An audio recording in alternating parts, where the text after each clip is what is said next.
straight off the back, I've been using Dehancer recently, which you know what has helped massively speed up my workflow editing.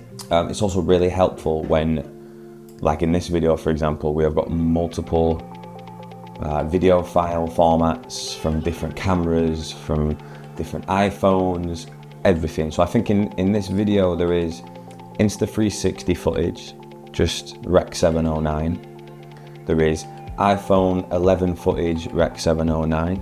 There is also iPhone 15 footage that is shot in Apple log. There is REC 709 Canon 5D footage. There is Canon R5 C-Log 3 footage. And it is, to my eyes, matched it all pretty reasonably well and pretty easily considering. You know, a few tweaks here and there. But it's easy, it's nice, it's got a good style to it. Really easily be able to like tweak my style into the video footage, which is pretty good. So this is R5 footage, so if we take a little deep dive, I also do this in an adjustment layer, if we take a deep dive into this. So, you have your input. The input footage, I don't like to necessarily do it on the video footage itself. So this is the actual video clip here. I don't particularly like to do that. I can do some extra tweaks in there if need be. I like to create a full look over the video clips and then change what needs to be changed on the actual video clips. So choose camera, so you can come in here. If it's just standard iPhone footage, standard anything other footage, it's usually REC 709. Otherwise I'll go into choose camera and then I will select my camera. My camera is an R5 C-Log 3. I'm either shooting in 2020 or the cinema gamut. From there you can then play around. So that I usually shoot over, which is why that's quite overexposed there. You can bring that down. All of these have a little slider, which is pretty nice to play around with. And then by default, I think it actually sets to the Kodak Vision 250D, which is a pretty nice film stock in itself. It's a little punchy for what I wanted in this, so I chose it to the Kodak Portra 400. Them two are like one of my favorites, two of my favorite film stocks to be playing around with. And you also get push and pull, so you can see how the image there is changing ever so slightly, like it would when you're developing. You push or pull the image, which is pretty nice. You know, you have to go through and enable most of the next ones. So film developer, you know, there's a little bit of gamma correction there to bring it down a little bit. Print, normally this is not enabled. So usually you get that as your film look. Kodak 2383 print film, that is the industry standard. That is the industry standard printing. So I always tend to go for that one. It adds back in a bunch of contrast, and you can again change. If that is a little bit too bright still, it's pumped it up some more. There's some more exposure. You can change that. You can change the contrast. You can change the color density. All of this is super easy. Color head is the section. The section is just like when you're in printing film in real life, printing it onto paper again. That's what it is. You have your yellow blue head. You know, when you're in the dark room, you get to choose more yellows, more blues, more magenta, more green, more cyan, more red. That they are the three cogs that you have in the dark room, and this is being replicated here. So let's enable this for now. Currently everything's at 0, nothing has been changed, so it won't change anything. Let's say, for example, I want to warm it up a little bit. So I'll add a little bit. Again, this has got a slider, so you know, you can go to the extremes over here. A little does a long way. A little does a lot in the color head section. So I want to warm it up a little bit, so I add a little bit of yellow, I add a little bit of red. Let's say it just feels a little too pink now. So what is the opposite of pink? Well, pink is effectively a magenta, so you know, teeny tiny bit of green. Yeah, one will do it. It gets even better. So the shadow stone, let's go to the extreme, all the way over. Can you tell that that went a little bit more red? All the way over, it goes a little bit more blue. So that's what that's doing into the shadows now. It's making it warmer or cooler in the shadows.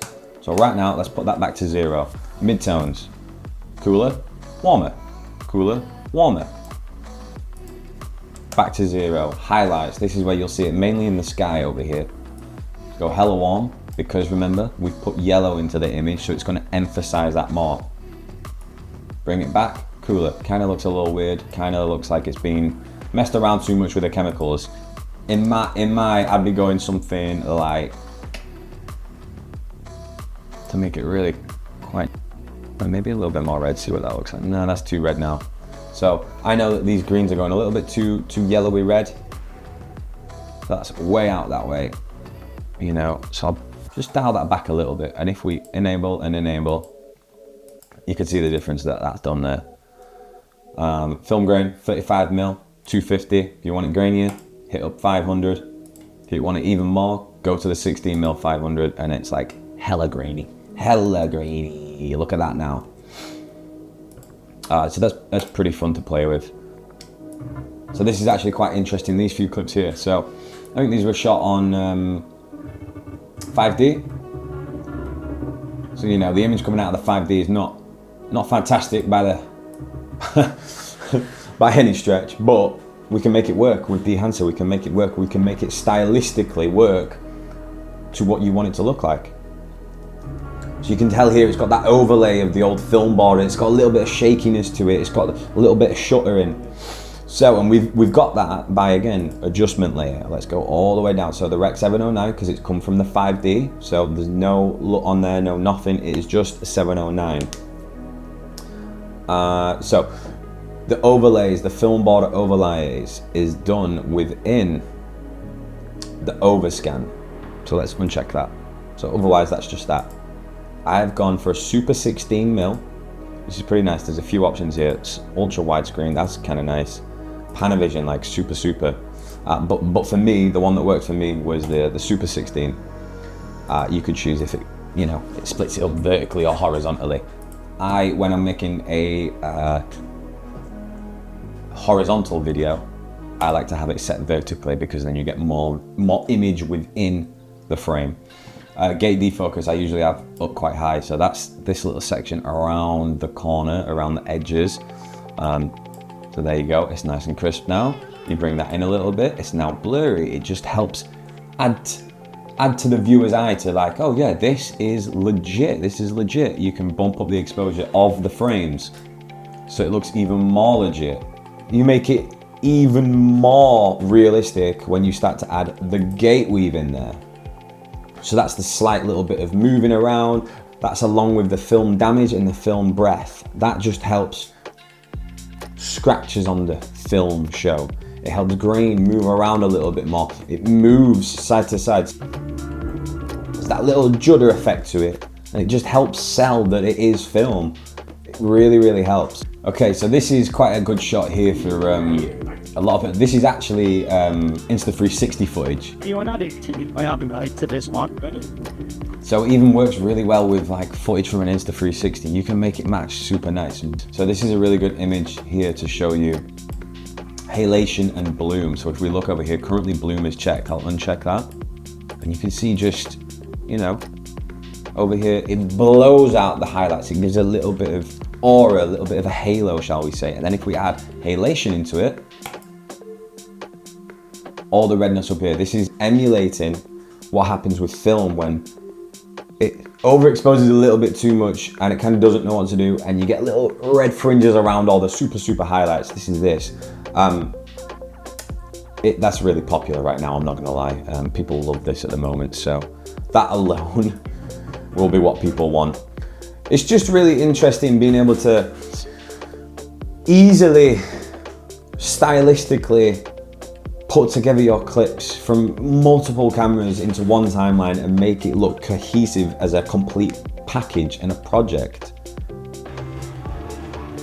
It's unlocked this creativity that otherwise I thought was quite difficult and very long to get to, and you know, it's a great starting point. Dehancer is a fantastic starting point to edit from. Being able to shoot color, make it black and white with all of this and make it look authentic is It's really quite exciting to me.